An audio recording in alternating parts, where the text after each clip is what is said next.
Question number 3 में है verify associative law. तो हमें पता होना चाहिए कि एसोसिएटिव लॉ क्या होता है। इसमें एसोसिएटिव लॉ दो तरह का उन्होंने कहा हुआ है, एक तो एसोसिएटिव लॉ ऑफ यूनियन है और दूसरा एसोसिएटिव लॉ ऑफ इंटरसेक्शन है। ये दोनों के एसोसिएटिव लॉ को वेरीफाई करना है और किससे वेरीफाई करना है? By using diagram of question number 1। Question number 1 की जो ये 4 डायग्राम दी हुई ना ए बी सी के साथ, इसके साथ यूनियन का अलहदा से जो एसोसिएटिव लॉ वेरीफाई करना है और इंटरसेक्शन का अलहदा से वेरीफाई करना है। इसका मतलब कि दो लॉ इसके ऊपर अप्लाई हो जाएंगे, एक यूनियन का एक इंटरसेक्शन का। दो इससे इस तरह सब के साथ, ये चारों के साथ यूनियन का भी और इंटरसेक्शन का भी हमने एसोसिएटिव लॉ वेरीफाई करना है। तो डायग्राम हमारे पास बनी हुई हैं। तो सबसे पहले पता होना चाहिए कि एसोसिएटिव लॉ होता क्या है।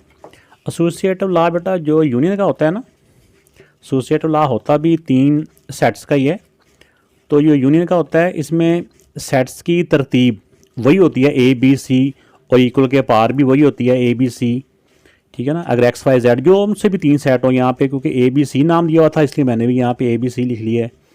तो अगर एक तरफ पहले 2 सेट्स ब्रैकेट में, अगर इस तरफ पहले 2 ब्रैकेट में है तो इक्वल के पार बाद वाले 2 ब्रैकेट में होंगे। अगर इस तरफ बाद वाले होते हैं तो उस तरफ पहले वाले हो जाने थे, ठीक है ना। होते वही 3 है, इनकी तरतीब नहीं होती। तो ये तो होता है यूनियन का एसोसिएटिव लॉ। सेम यही चीज़ है, सिर्फ साइन का डिफरेंस है। अगर इस तरफ हमने पहले वाले किए हैं, जो से मर्जी कर लें, इसमें ऐसी बात नहीं है। या इस तरफ अगर हमने बाद वाले किए हैं, बाद वाले 2 सेट्स को ब्रैकेट में किया तो दूसरी तरफ पहले वाले 2 ब्रैकेट्स में हो जाएंगे। तो ये दोनों ही एसोसिएटिव लॉज हैं, ये यूनियन का है और ये इंटरसेक्शन का है। तो आइए पहले यूनियन का जो एसोसिएटिव लॉ है उसके साथ इन चारों डायग्राम्स को हम वेरीफाई करते हैं। बल्कि पार्ट 1 है, पार्ट 1 का हम यूनियन के साथ भी करते हैं, इसको एसोसिएटिव लॉ वेरीफाई करते हैं और फिर पार्ट 1 का इंटरसेक्शन के साथ भी। इस तरह फिर पार्ट 2 का, फिर पार्ट 3 का, फिर पार्ट 4 जो है ना, यानी कि चौथा जो डायग्राम है उसके साथ ये वेरीफाई करते हैं। तो ये फर्स्ट डायग्राम को मैंने 2 दफ़ा ड्रा कर लिया है। एक तो इसमें ये है कि ये लेफ़्ट साइड के लिए, कि इसमें लेफ़्ट साइड का जो है उसको हम वेन डायग्राम को शेड करेंगे। फिर राइट साइड पे जो इसकी एसोसिएटिव जो लॉ है, इसकी जो राइट साइड है उसको भी हम इसके अकॉर्डिंग इसको शेड करेंगे। फिर एंड पे देखेंगे कि दोनों का शेडेड एरिया इक्वल है या नहीं है, क्योंकि हमने इनको वेरीफाई करना है कि ये एसोसिएटिव लॉ में इक्वल हैं। तो यहाँ पे हमने इनको कैसे वेरीफाई करना है, इनको वेन डायग्राम के अकॉर्डिंग शेडेड एरिया से हमने वेरीफाई करना है, यानी इनकी वेरिफिकेशन चेक करनी है। तो इसमें ये होता है कि सबसे पहले हमने जो ब्रैकेट वाला पोर्शन होता है ना, जो ब्रैकेट वाले सेट्स होते हैं उनको हमने शेड करना होता है। ए यूनियन बी, यूनियन में दोनों को मुकम्मल तौर पे शेड करना होता है, यानी ए को और बी को। तो जौन सा मर्जी आप इसमें पैटर्न ड्रा कर लें, ऐसे कर लेते हैं।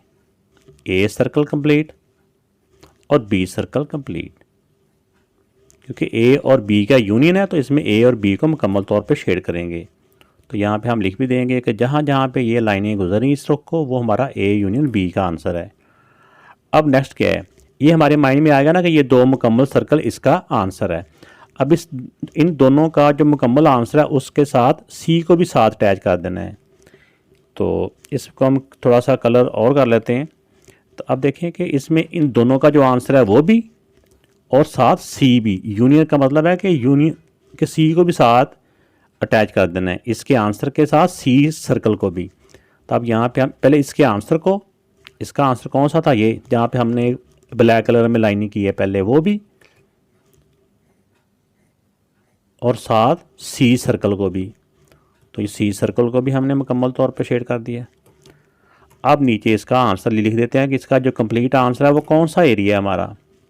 इसका आंसर हमारे अंदर जहाँ पे ये नेट है वो भी हमारा मुकम्मल आंसर है। ऐसे करके नेट बना लेते हैं।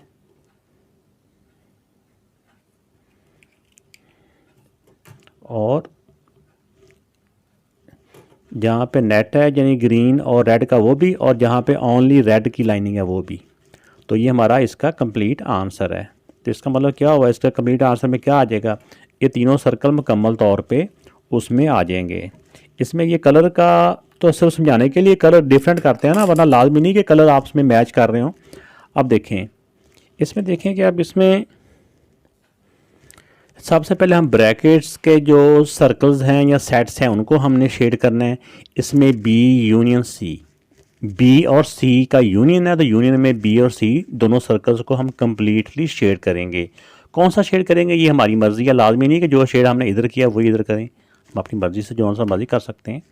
बस इसका मतलब ये होता है कि बी और सी का जो एरिया ना वो कंप्लीट इसमें आ जाता है। ये बी का, फिर साथ सी है, ये सी को भी कर दें, ये ऐसे हो गया। यहाँ पे बता भी दें कि जहाँ पे हमने ये वाली लाइनिंग जो ब्लू कलर में ड्रा किया ना, ये हमारा बी यूनियन सी का आंसर है। अब देखिए कि नेक्स्ट में आ जाता है कि अब इसका जो भी आंसर आया यानी बी और सी का यूनियन है, इन दोनों को के साथ ए सर्कल को भी अटैच कर देना है। यूनियन का मतलब होता है उसको भी साथ इसके मिला देना है। तो अब ए को भी मिलाएंगे, यानी ए को भी सर्कल शेड करेंगे, ए को भी शेड कर दिया, और साथ इसके आंसर को, इसका आंसर कौन सा था, ये दो सर्कल, इनको भी हम शेड दे देंगे। ये देखिए ये मुकम्मल तौर पे शेड हो गया। तो अब देखें कि हमारा आंसर कौन सा आ गया, जो एंड पे आंसर है। इस अब कंप्लीट हमारा सॉल्व हो गया ना। अब यहाँ पे ओनली रेड लाइंस हैं, वो भी हमारा आंसर है। यहाँ रेड के साथ ब्लू है, वो भी हमारा आंसर है। ये देखिए ये, तो इसका मतलब क्या हुआ कि इसका कंप्लीट आंसर कौन सा हुआ, इसका जो कंप्लीट आंसर है ये तीनों सर्कल ही हैं। ये आंसर रेड लाइन में ये, और जो नेट वाले हैं ये, इसका आंसर भी तीनों सर्कल थे, और इस साइड का जो राइट साइड का आंसर भी तीनों सर्कल्स हैं। तो अब यहाँ से क्या वेरीफाई हो गया, तो वेरीफाई हो गया कि इसकी जो लेफ़्ट साइड का आंसर है और राइट साइड का जो आंसर है दोनों आपस में इक्वल है, यानी कि सेम एरिया है दोनों का, जो वेन डायग्राम में हमने शेड किया है। इसमें जो याद रखने की बात है वो ये नहीं आपने देखना होता है कि पहले स्टेप में कौन सा एरिया हमने शेड किया है, हमने एंड वाला देखना होता है कि एंड पे जाके एंड पे क्या कौन सा शेड हुआ है। एंड पे जाके जो शेड हुआ है वो तीनों सर्कल कंप्लीट इसके अंदर आ रहे हैं। इसके आंसर पे भी एंड पे कौन सा जो शेड एरिया हुआ वो कौन से एरिया में है, उसके अंदर तीनों सर्कल शेड में आ रहे हैं। तो तीनों ये हैं, तो इसका क्या इससे वेरीफाई हो गया। हम यहाँ पे दो तरह से लिख सकते हैं, left hand side equal to right hand side ऐसे भी लिख सकते हैं, या फिर इसको ऐसे करके भी लिख सकते हैं, यहाँ पे ये इक्वल टू ये, तो यहाँ पे ऐसे भी लिख सकते हैं। तो एंड पे मैंने इस तरह लिख दिया, from above diagram it show that, तो वही प्रॉपर्टी जो हमने ऊपर लिखी थी एसोसिएटिव लॉ की, एसोसिएटिव लॉ ऑफ यूनियन, तो वो लिख दी है। अब इन्हीं डायग्राम के साथ हमने इसका जो इंटरसेक्शन है उसकी जो प्रॉपर्टी है वो वेरीफाई करनी है। तो अब इसी डायग्राम्स का हमने इंटरसेक्शन के साथ इसका वेन डायग्राम से वेरीफाई करना है कि इसकी left side equal to right side की है। तो अब देखते हैं कि जब इसमें हमने सबसे पहले ब्रैकेट वालों को सॉल्व करना होता है, इसकी डायग्राम को शेड करना है बी इंटरसेक्शन सी को, यानी बी और सी का वो वाला एरिया हमने शेड करना है जो दोनों का एक दूसरे के ऊपर ओवरलैप कर रहा है, एक दूसरे के ऊपर से गुजर रहा है। बी और सी का कौन सा एरिया है जो एक दूसरे के ऊपर से गुजर रहा है, ये सी का सर्कल है, ये बी का सर्कल है। तो ये एरिया है जो दोनों का एक दूसरे के ऊपर से गुजर रहा है, तो इसको हम शेड कर देंगे। ठीक है, इंटरसेक्शन का मतलब ये होता है ना साझा, जो दोनों का कॉमन एरिया होता है। अब हमने देखना है कि इसका जो आंसर है, इसको पहले शेड कर दें ऐसे, कि जो इसका जो आंसर है, इसके आंसर का ए सर्कल के साथ या ए सेट के साथ कौन सा एरिया कॉमन आ रहा है। अब देखें बी और सी का जो कॉमन एरिया ये वाला था, ए के साथ, ए सर्कल के साथ इसका जो आंसर है, इसके आंसर का और ए सर्कल का कोई एरिया भी आपस में एक दूसरे के साथ नहीं साझा हो रहा, आपस में नहीं मिल रहा, ओवरलैप नहीं कर रहा। तो लिहाजा अगर कोई एरिया इसका कॉमन नहीं आ रहा, तो इसका मतलब क्या हुआ कि इसका कोई हिस्सा भी शेड नहीं होगा। यानी ए का और इस आंसर का हमने वो एरिया शेड करना होता है जो दोनों में एक दूसरे के साथ टच कर रहा हो, एक दूसरे के ऊपर से गुजर रहा हो, ओवरलैप हो रहा हो, तो वो कोई नहीं है। तो लिहाजा यहाँ पे आ जाएगा नो एरिया शेडेड। ठीक है ना। कोई इस आंसर का कोई एरिया शेड नहीं है, इसके आंसर के अंदर कोई इसका हिस्सा नहीं है, या इसको क्या कहेंगे, एम्प्टी सेट।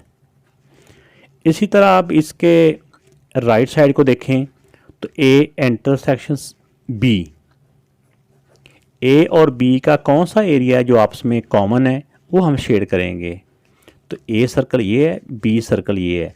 ए सर्कल और बी सर्कल का कोई एरिया आपस में नहीं मिल रहा, एक दूसरे के ऊपर सर्कल नहीं गुजर रहा, तो लिहाजा इसका कोई एरिया शेड नहीं होगा, नॉट शेडेड, नॉट शेडेड या नो एरिया शेडेड। तो जब इसका आंसर आ गया नो, यानी कि नॉट शेडेड या नो एरिया शेडेड, तो फिर जब इसका इन दोनों का ए और बी का कोई आंसर है ही नहीं है, एम्प्टी सेट है, ऐसे भी लिख सकते हैं एम्प्टी सेट, तो फिर सी का सर्कल है, सी के साथ इसका जब है ही नहीं है तो उसका साझा क्या होगा, कुछ ना कुछ कॉमन तो उस वक्त होता ना जब इसका कुछ आंसर होता, तो फिर हम सी के साथ चेक करते हैं कि उसका सी के साथ कौन सा एरिया कॉमन आ रहा है। इन दोनों का ए और बी का तो आंसर कोई है ही नहीं है, तो लिहाजा जब इसका कोई है ही नहीं है तो सी के साथ उसका कोई एरिया भी कॉमन नहीं है, इसका भी आ जाएगा वही स्टेटमेंट सेम होगी, नो एरिया शेडेड और एम्प्टी सेट। तब देखें कि लेफ़्ट साइड पे भी जो एंड पे आंसर आ रहा था वो भी नो एरिया शेडेड था, और जो राइट साइड पे आया वो भी नो एरिया शेडेड है। तो इसका मतलब क्या हुआ कि इसके दोनों साइडें, लेफ़्ट साइड और राइट साइड का जो आंसर आया है, जो एंड वाला आंसर है वो दोनों का इक्वल है। तो ये वेरीफाई हो गया कि ये एसोसिएटिव लॉ वेरीफाई कर रहा है। एंड पे लिख देंगे फ्रॉम 1 and 2, इसको मैंने 1 का नाम दे दिया, जो लेफ़्ट साइड का आंसर था, जो राइट साइड का आंसर था उसको 2 का नाम दे दिया। ये भी नो शेडेड एरिया था, एम्प्टी सेट था, ये भी नो एरिया शेडेड है। तो from 1 and 2 it prove that, ये जो इसका एसोसिएटिव लॉ था वो मैंने लिख दिया यहाँ पे, तो ये इसका आंसर वेरीफाई हो गया। अब इस क्वेश्चन की जो सेकंड डायग्राम है, सेकंड डायग्राम के साथ भी हमने एसोसिएटिव लॉ ऑफ यूनियन भी वेरीफाई करना है और एसोसिएटिव लॉ ऑफ इंटरसेक्शन भी वेरीफाई करना है। तो पहले हम यूनियन का वेरीफाई करते हैं। ये सेकंड डायग्राम है, मैंने इधर भी लिख दिया और इधर भी लिख दिया, यहाँ पे लेफ़्ट साइड के लिए और इधर राइट साइड के लिए। अब देखें इधर मैंने ब्रैकेट के अंदर ए यूनियन बी को पहले लिखा, तो पहले ए यूनियन बी कर लेंगे। ए यूनियन का मतलब होता है कि दोनों को इकट्ठा करना होता है, ए सेट को भी बी सेट को भी। तो यहाँ से क्योंकि वेन डायग्राम है तो हम ए सेट का जो सर्कल है उसको भी शेड कर देंगे और बी सेट का जो सर्कल है उसको भी शेड कर देंगे। यूनियन में दोनों साइडों को शेड करना होता है। ये ए सर्कल ये है और बी सर्कल हमारा ये है। तो ए यूनियन बी में हमारा कौन सा शेड है, जहाँ पे इस तरह की ये लाइनिंग है। अब इसका जो आंसर आया है, ए यूनियन बी का जो आंसर है उसके साथ सी को भी अटैच कर देना है, इसके आंसर को और सी के सर्कल को भी हमने शेड कर देना है। तो इसका जो आंसर है उसको हम दोबारा से शेड करेंगे और साथ सी को भी शेड करेंगे। इसका आंसर ये वाला जो रेड में है इसको भी हम शेड कर देंगे दोबारा से, ठीक है ना। ये उसके आंसर को शेड किया और फिर साथ हमने सी को भी शेड कर देना है। तो सी सर्कल ये वाला है, तो सी सर्कल को भी शेड कर दिया। जहाँ से पहले लाइनें गुजरी होती हैं उसके ऊपर से लाइनें गुजार लें तो वो ज़्यादा खूबसूरत हो जाता है। ये देखें, तो इसका मतलब क्या हुआ कि हमारा आंसर क्या हुआ, हमारा आंसर ये कंप्लीट हो गया, यानी ए और बी का सर्कल पहले था, साथ सी का सर्कल भी हो गया। तो इसका मतलब कि ये तीनों सर्कल ही हमारे आंसर में आ गए। तो जहाँ पे ये वाली अकेली लाइंस हैं वहाँ पे भी इसका आंसर है, जहाँ पे इस लाइंस के साथ ये रेड का नेट बना हुआ है वो भी हमारा आंसर है। यूनियन के अंदर वो तमाम सेट शेड हो जाते हैं। ये तो लेफ़्ट साइड का आंसर हो गया। अब चलते हैं इसकी राइट साइड पे। इसमें बी और सी का यूनियन, बी और सी, बी सर्कल कौन सा है, ये वाला, इसको शेड कर लें। और फिर सी सर्कल ये है, ये बड़ा सर्कल है, ए सर्कल अंदर है, बी सर्कल बाहर है, तो सी सर्कल को भी शेड कर देंगे ऐसे। ए भी इसके अंदर ही आ जाता है ऐसे करके, ठीक हो गया। अब बी और सी को जब शेड किया ये। अब इसका जो आंसर आया वो, और साथ ए को भी शेड कर देंगे। तो इसका जो आंसर है वो तो ये है। अगर हम साथ ए को भी करते हैं तो ए भी बीच में आ जाता है दोबारा, ठीक है ना, ऐसे करके। तो ये कंप्लीट तौर पे हर तरफ इसके नेट बन चुका है। इस रो को रेड लाइन और दूसरे रो को ब्लू लाइन। तो इसका मतलब क्या हुआ कि ये रेड और ब्लू लाइन कहाँ कहाँ तक है, ये नेट इसके तीनों सर्कल्स के अंदर है। तो इसका जो आंसर था ये भी मिला के दोनों नेट को और सिंगल ब्लू लाइन को मिलाए तो तीनों सर्कल ही बनते थे।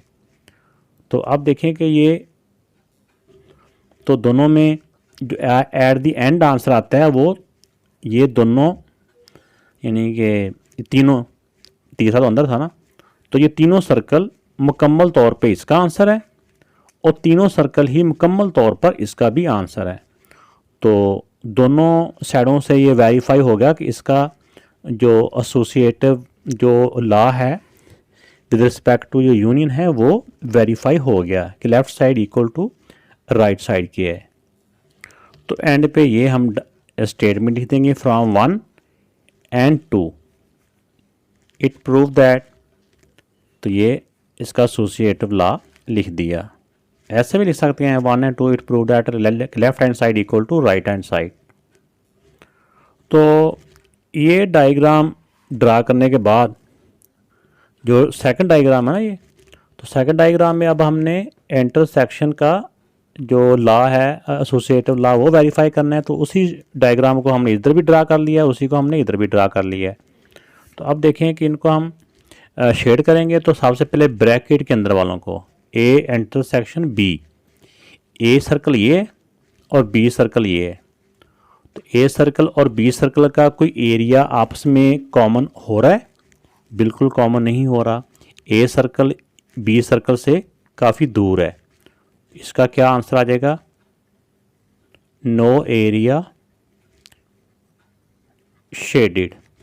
तो जब इस फर्स्ट पार्ट का आंसर कुछ भी नहीं है कॉमन में, तो जब इसका एम्प्टी सेट हो जाए तो सी के साथ भी उसका जो इंटरसेक्शन है वो एम्प्टी सेट ही होगा।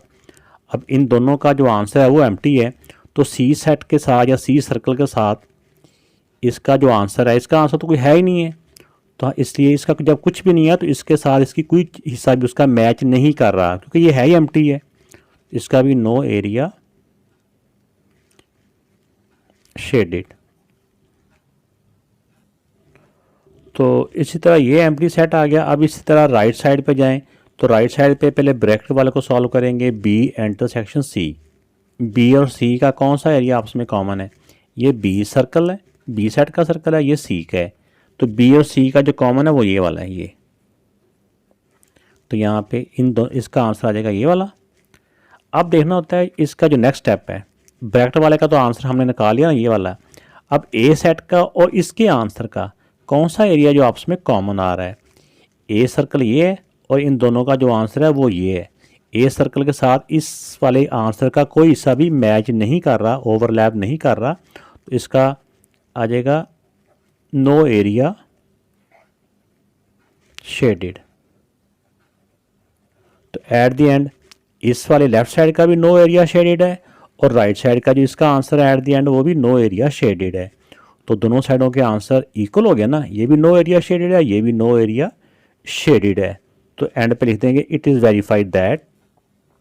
तो नीचे ये एसोसिएटिव लॉ ऑफ इंटरसेक्शन लिख देंगे। तो यहाँ पे left hand side equal to right hand side भी लिख सकते हैं। तो अब इस वाली डायग्राम में हमने एसोसिएटिव लॉ ऑफ यूनियन भी वेरीफाई करना है और एसोसिएटिव लॉ ऑफ इंटरसेक्शन भी वेरीफाई करना है। तो पहले इसकी लेफ्ट साइड का डायग्राम फिर राइट साइड का भी डायग्राम सेम है। अब इनको शेड करते हैं, इन दोनों के अकॉर्डिंग शेड करेंगे। तो पहले ब्रैकेट के अंदर वालों को सॉल्व किया जाता है ए यूनियन बी, यानी ए और बी के दोनों सर्कल्स को हम यूनियन में कंप्लीट शेड करेंगे। ए का सर्कल ये वाला और बी का सर्कल ये वाला, ये हो गया। अब इसका आंसर आ चुका है हमारा। इसका आंसर हुआ है जहाँ पे ये वाली लाइनें गुजर रही हैं। अब इसके आंसर का सी के साथ भी हमने शेड कर देना, यूनियन है, तो इसका आंसर भी जो आया वो भी मुकम्मल शेड, और साथ सी सर्कल का जो सी का जो सर्कल है वो भी मुकम्मल तौर पे शेड हो जाएगा। यूनियन में मुकम्मल शेड किया जाता है। तो अब यहाँ पे मैं कुछ कलर चेंज कर लेता हूँ ताकि आपको थोड़ा वाज़ेह नज़र आए। अब पहले इसके आंसर को शेड कर लें जो पहले आ चुका है, यानी ये वाला। यहाँ से हम पैटर्न चेंज करते हुए लाइनों का की डायरेक्शन चेंज करते हुए वो भी हो गया। फिर साथ सी सर्कल, तो सी सर्कल भी ये देखो यहाँ से सी सर्कल से भी ग्रीन लाइनें गुजर गई। तब मुकम्मल आंसर इसका क्या हुआ? इसका मुकम्मल आंसर ये हुआ कि जहाँ पे ये ओनली ग्रीन है, ये सी के अंदर ओनली ग्रीन है, वो भी हमारा आंसर है। और बाकी जहाँ पे नेट बना हुआ है वहाँ पे ग्रीन के साथ ब्लैक भी हैं, ऐसे। ये हो गया, ये इसका आंसर आ चुका है। अब चलते हैं राइट साइड पे। तो राइट साइड में पहले ब्रैकेट के अंदर आ रहा है बी यूनियन सी। बी और सी को मुकम्मल तौर पे हम शेड करेंगे। ये बी सर्कल और फिर साथ ही सी सर्कल, उन्हीं लाइनों को आगे एक्सटेंड कर दें, वो सी के अंदर से भी गुजर गई। यानी बी और यूनियन सी का आंसर कौन सा हुआ? जहाँ से ये जो ब्लैक लाइन गुजर रही हैं। अब इसके आंसर के साथ ए सेट का यूनियन करेंगे, यानी इसके आंसर को भी शेड करेंगे। यूनियन है ना, यूनियन में इसका आंसर भी शेड हो जाएगा, साथ ए का सर्कल जो है वो भी मुकम्मल तौर पे शेड हो जाएगा। तो अब इसका जो आंसर है वो तो ये बी और सी दोनों सर्कल है ना, ये दोनों सर्कल भी मुकम्मल तौर पे शेड हो गए। अब साथ इसके ए सेट, उसका सर्कल भी मुकम्मल तौर पे शेड हो गया। तो अब देखें कि हमारा आंसर कौन सा हुआ मुकम्मल। तो इसका जो है एंड पे आंसर क्या हुआ? जहाँ पे ओनली ग्रीन लाइंस हैं वो भी हमारा आंसर है, और जहाँ पे ग्रीन के साथ ब्लैक नेट बना हुआ है वो भी हमारा आंसर है। तो इसमें आपने देखा कि यूनियन में ये होता है कि यूनियन में वो सेट मुकम्मल तौर पे शेड हो जाते हैं। जब एंड होता है ना, एंड में वो जितने वो सर्कल होते हैं यूनियन के अंदर वो सारे सर्कल हो जाते हैं। अब इसका मतलब ये होता है ना कि जहाँ पे ओनली ग्रीन है वो भी हमारा आंसर में शामिल है, और जहाँ पे ये नेट बना हुआ है वो भी हमारे आंसर में शामिल है। यानी हमारे इस लास्ट वाले आंसर में ये दोनों पैटर्न ही शामिल हैं। लेफ़्ट साइड में भी देखिए ये मुकम्मल शेड इसमें शामिल था, यानी कि मुकम्मल ये जो थी शेप जो सर्कल से शामिल थे, और राइट साइड पे भी मुकम्मल सर्कल इसके अंदर शामिल है। तो दोनों साइड का आंसर क्या हुआ? इक्वल हुआ। इसमें इक्वल में आपने ये नहीं दिया ना कि वो नेट का कलर एक जैसा हो। इस लाइनों का मतलब होता है कि ये वाला एरिया इसमें शामिल है, इसमें जो ग्रीन वाला एरिया ये भी शामिल है, और इसमें जहाँ नेट बना हो वो भी एरिया शामिल है।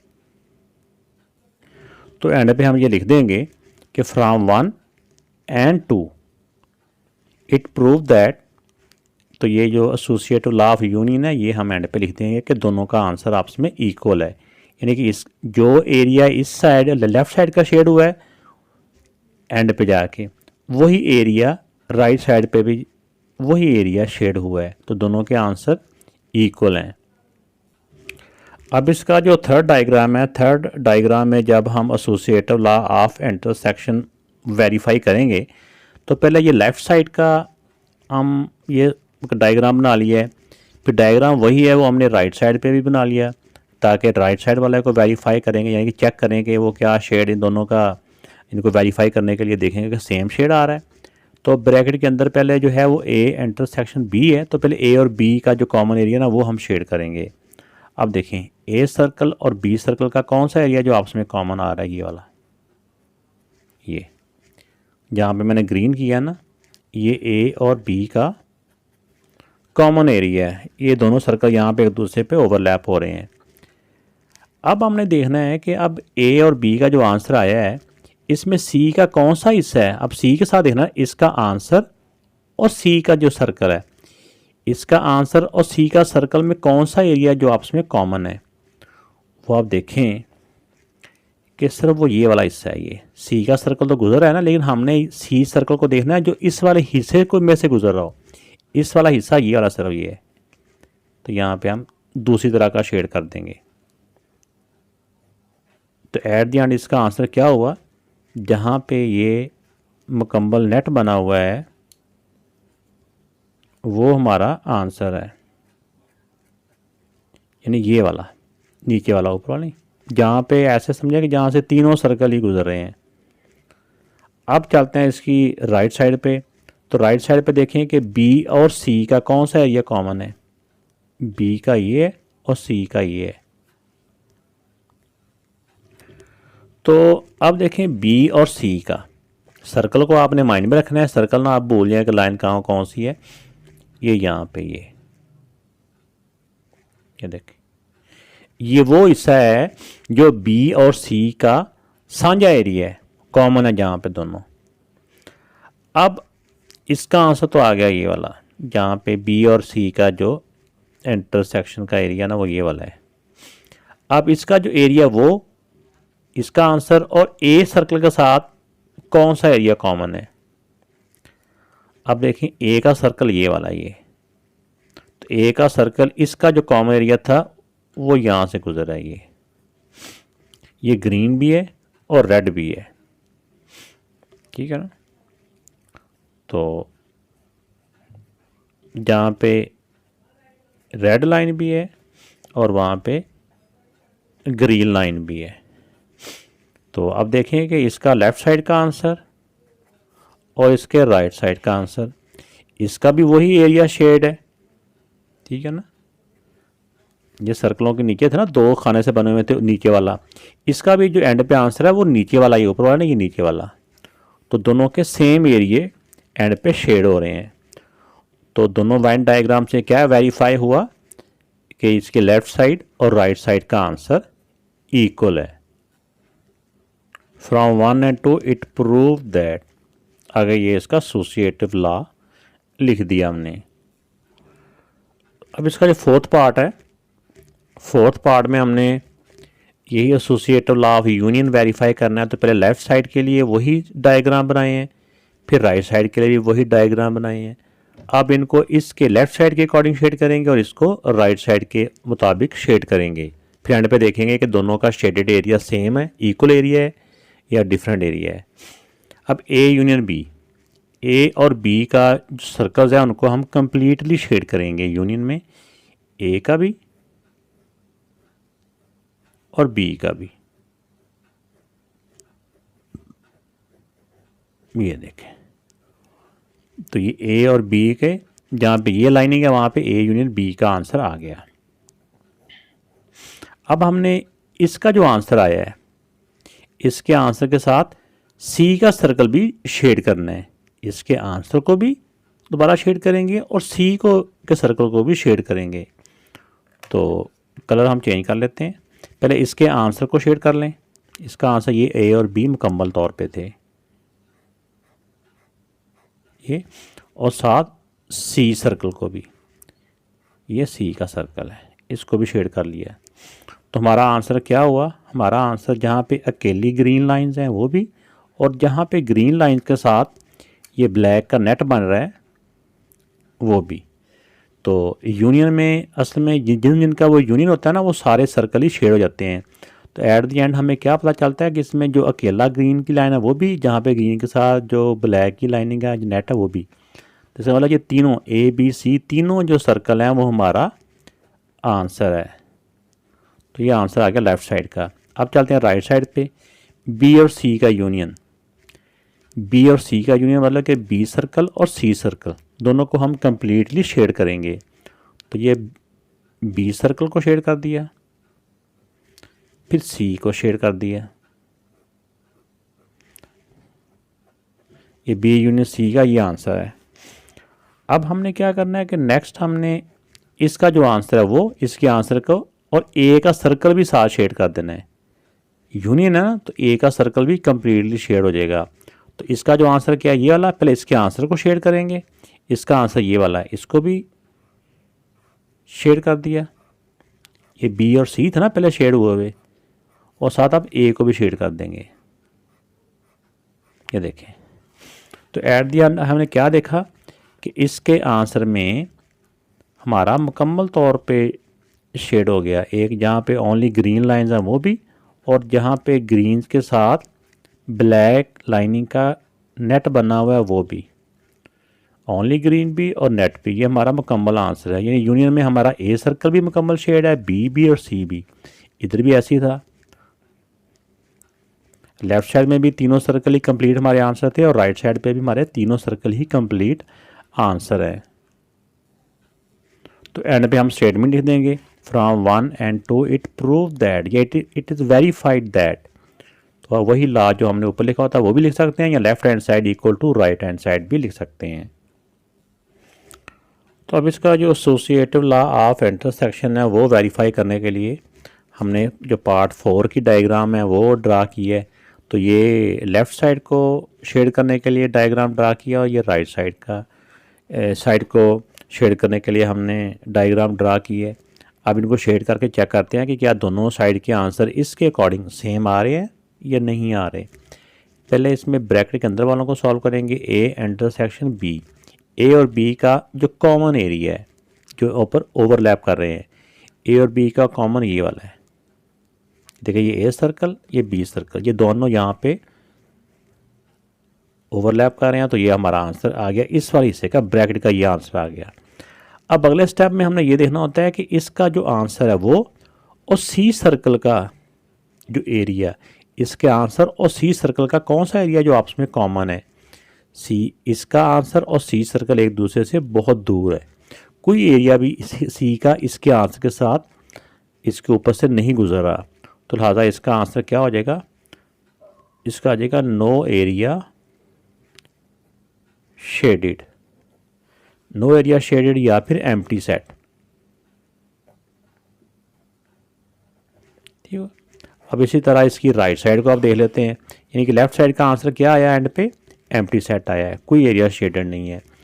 अब बी और सी का कॉमन कौन सा है, बी का सर्कल ये है, सी का सर्कल ये है। इसमें क्या कॉमन आया, इसमें कोई एरिया भी कॉमन नहीं है, ये एक दूसरे से दूर है। इसका भी आ जाएगा नो एरिया शेडेड। तो इसका आंसर और ए का, इसका आंसर तो कोई है ही नहीं है। जब कोई है ही नहीं है तो ए के साथ क्या उसका कॉमन आएगा, कुछ भी नहीं आएगा। ठीक है ना, कॉमन तो कुछ हो तो कुछ कॉमन हो ना। जब ए के पास कुछ है ही नहीं है तो ए के साथ, ए सर्कल के साथ इसका कुछ भी कॉमन नहीं है, तो इसका भी आ जाएगा, ऐसे लिख देंगे नो एरिया, ऐसे लिख देंगे यार नो एरिया शेडेड। तो ये इसका लेफ़्ट साइड का आंसर था, ये इसका राइट साइड का आंसर है। तो लेफ़्ट में भी नो एरिया शेडेड था और राइट पे भी एंड पे क्या आ गया, नो एरिया शेडेड। अब एंड पे स्टेटमेंट लिख देंगे from 1 and 2 it prove that. तो ये एसोसिएटिव लॉ ऑफ इंटरसेक्शन, तो ये वेरीफाई हो चुका है कि ये लेफ़्ट साइड और राइट साइड के आंसर आपस में क्या है, इक्वल है। वीडियो अच्छी लगे तो लाइक ज़रूर कीजिएगा, कमेंट्स करके भी बताइएगा। अपना ख्याल रखिएगा। अल्लाह हाफिज़।